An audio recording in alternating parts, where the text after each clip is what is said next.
Hello. My name is Ripple. I decided to start logging my previvor cancer journey. So I was diagnosed with BRACA 2 last year after my mom came down with stage 4. That's a weird way of saying that. We discovered stage 4 breast cancer. She underwent chemotherapy and a double mastectomy, and now she has no active cancer sites 2 years later. My aunt, after my mom was diagnosed, my aunt got tested and she had stage 2 cancer, breast cancer, so she also got chemo and double mastectomy. I believe she's doing good now. So it's a lot. It's a lot. If you also are diagnosed with this, you're not alone. I'm making this because I was so scared when I first got the results back. And it's okay to be scared. It's scary. It's really scary. It's also, it's not our fault for having this mutation. And that goes for any sort of genetic mutation or chronic illness anyone has. It is not our body's fault. Our bodies are just doing what they know best. But I'm lucky to have good health insurance. And luckily, it's actually not that scary. There are things we can do to prevent turning into cancer. So, if you aren't familiar with this, BRCA there are two different types that we know of right now. I have BRCA 2. That one gives me, I think it's about 80% chance of developing breast cancer in my life, and about a 40 to 50% chance of getting uterine cancer. There's elevated melanoma risk, pancreatic cancer. I think kind of all cancers are up a little bit. But obviously the main one is breast cancer there. It's literally called the breast cancer gene. And the best treatment is prophylactic mastectomy as of 2024. Maybe in the future there will be like gene therapy. I don't know, that'd be great. But we are just working off of what we currently know is best. So what I have done so far is freak out, avoided the problem for a while. Then I got tested and freaked out more because I was positive. Because I knew having my mom be BRCA positive meant I had a good chance, and the fact that she had breast cancer, even if I didn't have the gene, meant I was at an increased rate. So I definitely kind of had a little midlife crisis and kind of put off testing for a while, like about a year, and I got tested, and I'm glad I did it because now I know what I need to do for my health. So I'm taking a very proactive approach. So I've been working out regularly, staying active. That's, I guess, one of the best things I don't know. I'm just listening to what my oncologist tells me, right? I already eat a plant-based diet, so good on there. Avoiding stress. My job is very stressful, but I have been working on deep breathing, meditation, self-massage, getting outside, just pretty much anything I can, just mindfulness-based stress reduction techniques. I'm reading and working through a dialectical behavioral therapy workbook right now. It's really helpful to help me manage my emotions, and I'm started journaling again. So basically, I've been I feel like with this diagnosis, it can feel like it's a death sentence, but it's not. Even if you get cancer, it's actually not even a death sentence these days. I mean, it depends on the type. I'm sorry if it is, or if you know somebody who it is a big deal. But for me in particular, there are actually drugs to treat BRCA-related breast cancer that are very effective. And so I just want to say, if you're in this position, it's not, it's scary and it is a big deal. This isn't something to downplay, but it's not the end of the world. This is, you have time to do preventative things for your health, probably. I mean, I'm not a doctor. I don't even work in the medical field. So, do not think I'm giving advice. I'm not here to do that. I'm here to talk about my experience, so that people who are in the same position maybe feel less alone. I don't know. Or just have something to watch. So I feel comforted seeing other people go through the same thing and seeing advice from other people. So anyway, I'm what they call a previvor. That is someone who does not have breast cancer, but is trying to prevent it. So yeah, the main thing for me is I'm going to get a prophylactic mastectomy, and I am going to be getting implants afterwards. Reconstruction, that's my cat. Reconstruction. And I am not a good candidate for a uterine removal because I'm only 35 and I actually can't do hormone replacement therapy because I got a blood clot from birth control about 8 years ago.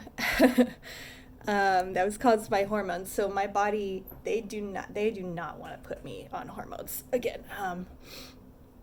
So I can't, if I go through menopause, that's it for me, basically. I don't get any sort of hormone replacement. Maybe in the future, there'll be a thing that comes along, but for now, that's not an option for me. So because of the effects of menopause and because I won't be able to, reduce them with hormones, I'm just kind of I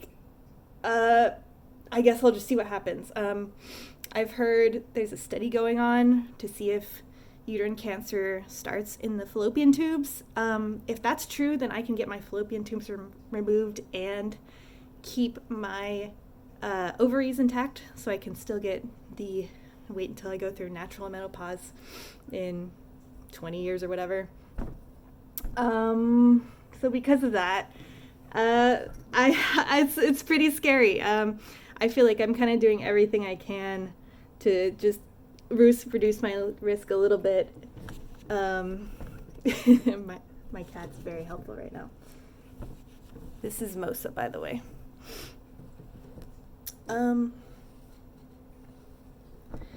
So yeah, there's no screening for uterine and pelvic cancers that we know of right now, that I am aware of as a non-doctor, but who listens to my doctors. So that's kind of scary.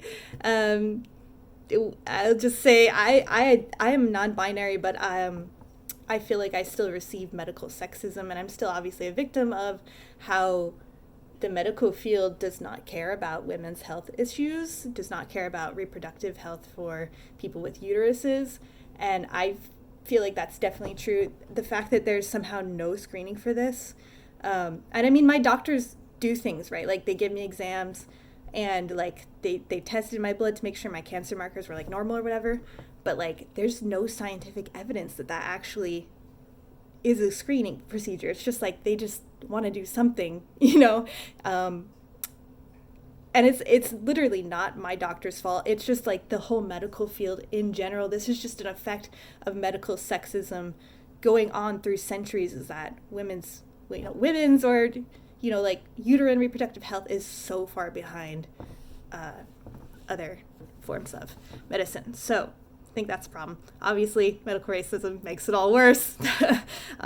We won't get into that.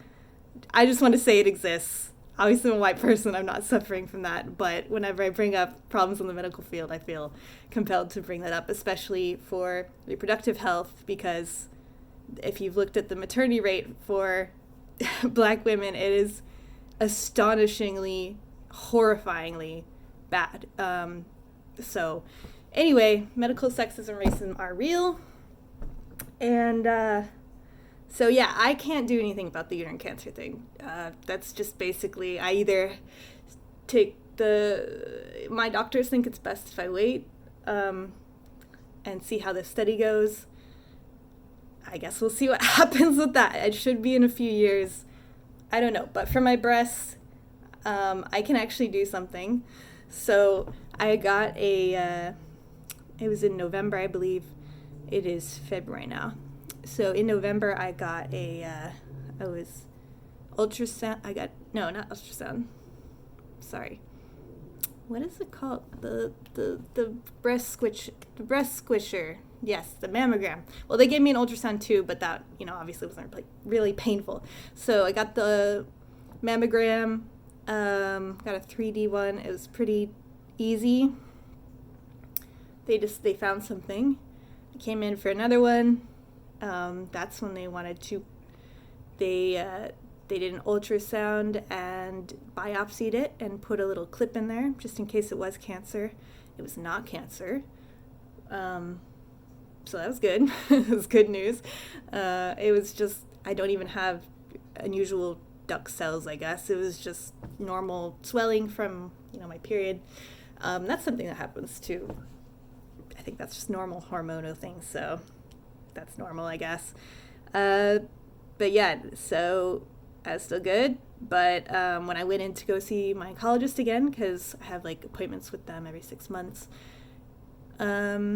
she told me like, okay, I really want you to see a surgeon and get an MRI as well. So actually, she scheduled this surgeon first, and if I'm being honest, she scheduled it last year, but I was scared and put it off when I shouldn't have.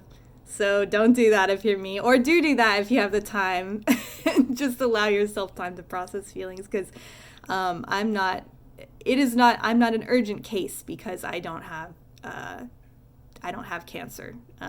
So since it's a preventative measure, it's kind of like I should get it done, but it's not, it's not like my health isn't getting actively worse by putting it off. So anyway, I think it was last month or a few weeks ago that I went and saw the surgeon finally.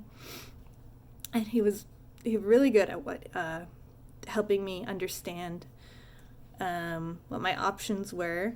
So then he wanted to move up the MRI. So I'm going to be getting that done 2 weeks. Weirdly, it's going to be at like 8 p.m. I don't know why. I don't know. I've actually had an MRI before, so I'm not really scared about it. Okay, so like it sounds scary because it's a tube, but actually like because it's open on both ends, there's like kind of an airflow, so it doesn't feel stuffy at all.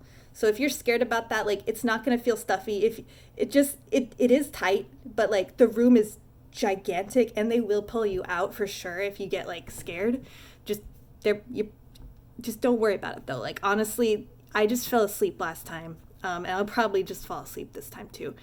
I would just recommend close your eyes and just try to like meditate. I think last time they had some optional music, and they might have even put some on, but the MRI sounds really weird. It's like just a lot of like chunking metal sounds. So just be prepared for that. It's just kind of a lot of weird, loud noises, but it's not really, it's actually, to me at least, someone who does not really have claustrophobia, it's not scary. And yeah, the like airflow honestly helps your brain a lot to like realize you're not like actually trapped. Like if you get fresh air, your brain's like, oh, okay, I'm okay. Like I can breathe normally, just breathe. It's just tight right here. Like, but everywhere it's like completely open here. It's completely open your feet. You're good. Like if the power goes out, it's like super, like there's literally nothing that could happen to you, assuming you don't have a pacemaker or whatever. Like I'm not a medical expert, but like, it's just, you're just going to be in a tube for a while and it's fine. You're fine. Trust me, you're fine. I say that I'll probably freak out. No, I'll be fine.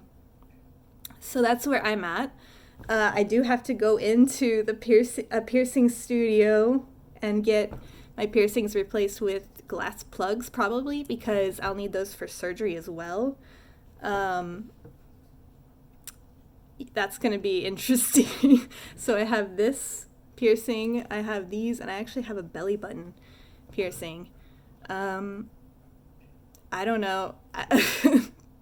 It's going to be a little annoying to get those in and out. Yep. I don't know. I think that's just basically where I am. So in a few weeks, I will be back, or this will be a continuation of the same video. I will be, I'll have glass in here, and I'll tell you how my MRI went, and I'm sure it will probably be fine. I might have an update before my MRI too. Yeah. Oh, I should also say, so the procedure I am getting for my breasts is, so yeah, I am actually a candidate for nipple sparing, luckily, at least so far, unless I have cancer. Probably don't. But anyway, I'll probably be a candidate for nipple sparing, which is nice. I actually wasn't sure if I wanted it at first, because I was kind of convinced I wasn't going to be able to. So I had kind of already got myself in the mindset of like, it's actually going to be really nice to have tattoos, because I like tattoos. I have a couple, and I want to get more. So I was thinking of getting little flower buds where my nip nops are going to be. I don't know if YouTube's going to get mad at me for saying this. It's for medical science, okay? I'm not being sexy. I'm talking about something very scary. So I was thinking of getting little flower buds, and I thought that would be really cute. And I was like kind of in love with that idea.